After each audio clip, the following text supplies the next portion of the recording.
Hey everybody, Micromanager here, and I want to show you the quickest and easiest way to get your house back in Outward. What you're going to want to do before leaving town is grab a weapon, doesn't matter what weapon it is, just one that you're comfortable with, and you're also going to want to grab your water skin and then the weapon skill from the man with the antlered helm right there by the entrance in town. And after that, you're going to want to grab a bandage from one of the merchants, either the alchemist or the other merchant with the covered wagon there by the entrance. You'll need this bandage to gain favor in town, and this will earn you your house without having to spend 150 silver. And it's a lot cheaper, and it's a lot quicker.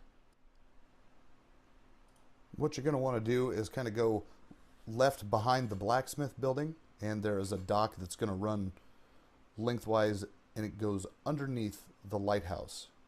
The room we're going in here is a storage facility. It kind of houses a few things. You can come back frequently to loot this room just for some junk to sell, usually an old lantern, some food, and then there's a random junk pile. See, we've got see the lanterns right there in the corner. And we've got a bedroll here and a piece of bread.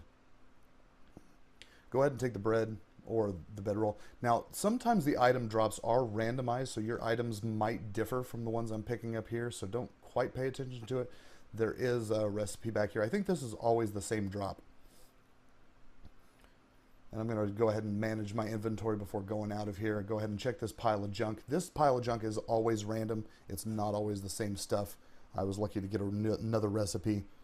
Go ahead and do a little bit of inventory management here. Drop some stuff I don't need because we don't want to be too weighed down. We're going to want to be pretty mobile once we get to the beach coming up soon. Now, coming into the tunnel here, I don't have a lantern or a backpack equipped for it. There was a mining pick there that you can take. Now, up here at the top, we're going to run into two troglodytes. Sometimes they're together, sometimes they're separated. I got really lucky here that they were separate, so I just go ahead and run in and start swinging my sword, and I just basically just waylay them. I got really lucky that they weren't on top of each other. The other one is around the corner there. It'll be popping up here shortly. Just kind of looking around, trying to remember my way. There's the troglodyte. You can kind of see him in the cave back here. I wait for him to come at me. And I use the parry ability that's built in with the two-handed sword and make quick work of him. Now, those are the only two enemies in this cave that I've ever seen. I've been in this cave multiple times, and I've only seen the two troglodytes. I'm not going to go ahead and pick up their weapons, but I do take the silver. Now, here we go. We're going to head down this path here. I go ahead and put my torch out for just a quick second. Double check, make sure there wasn't any items here, which there wasn't. And then go ahead and head out of the cave, equip your weapon, and we will be out on the western beach. Now, once you're here, you're going to want to look out. There are these giant, I don't remember what they're called, but I just refer to them as the electric shrimp. Stay away from them. They will do a crap ton of damage to you if they hit you. I do wind up running into one when I finally come up to the guy. Now, you see the rock down here at the midway down the beach. That's where you're headed. I don't see any of the shrimp right now, but as I get closer to where I'm going, picking up some seaweed and stuff along the way for crafting later, you can use those for teas. But anyway, as I'm coming around the bend here, I am lucky enough to see a shrimp right there.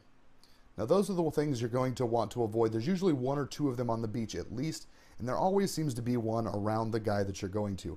You can always hit your sneak button, kind of be a little stealthy and sneak in here. I jump in right behind. I get really unlucky and get spotted. You talk to the guy, you give him your bandage, and he will give you a writ of favor. And that writ of favor will land you what you need. All you need to do is get that writ back to the house. Avoid the big electric shrimp. Run like mad. Doesn't matter if he stays there. The shrimp won't hurt him in the least. Just make sure you get your ass out of there because you don't want none of that right now. Bye, shrimp. Later, dude. Oh, some seaweed. Okay, he's not coming there. We're going to get to seaweed right here. There we go. And then from here, all you have to do is make your way back to town.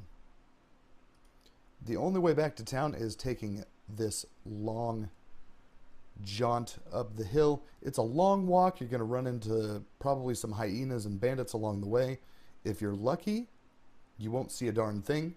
But understand, you don't need to fight every battle you see. Running is always a valid option in Outward.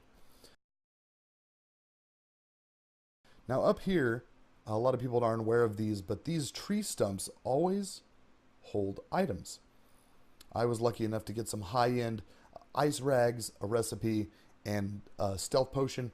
I take the shiv. I forgot that they don't sell, but they can be broken down into an iron piece, so that is always useful for later.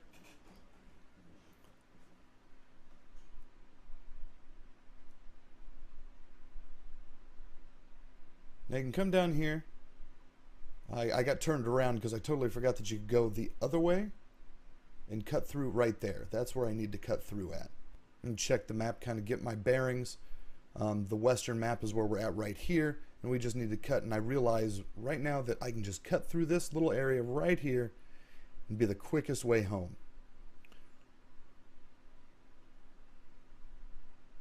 So you just come up from the beach. What are you doing, fool? Where are you going? And you cut through this area right here. Now back here to the left, there is a stash chest. You can go ahead and grab that. This is usually pretty safe. I've never seen anything spawn back here.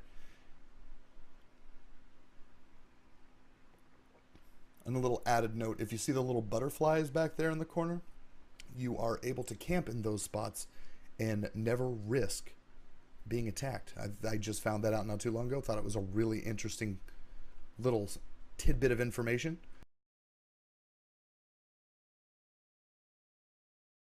All you have to do is keep making your way left on that path back into Cierzo, where you can finally breathe easy, because now you will have your home the second you turn in the writ of favor to the leader, who is found just to the left and up the hill. I kind of got turned around here. I was like, oh God.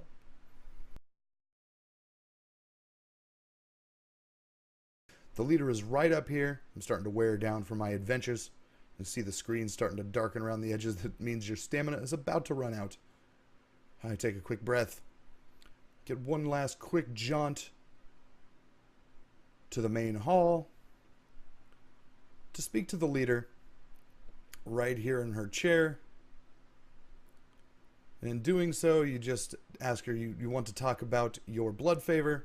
I received a favor. And there you have it, guys. You will now have your permanent residence in the city of Cierzo. Thank you all so much for watching, and please check out my Twitch channel at twitch.tv/micromanager.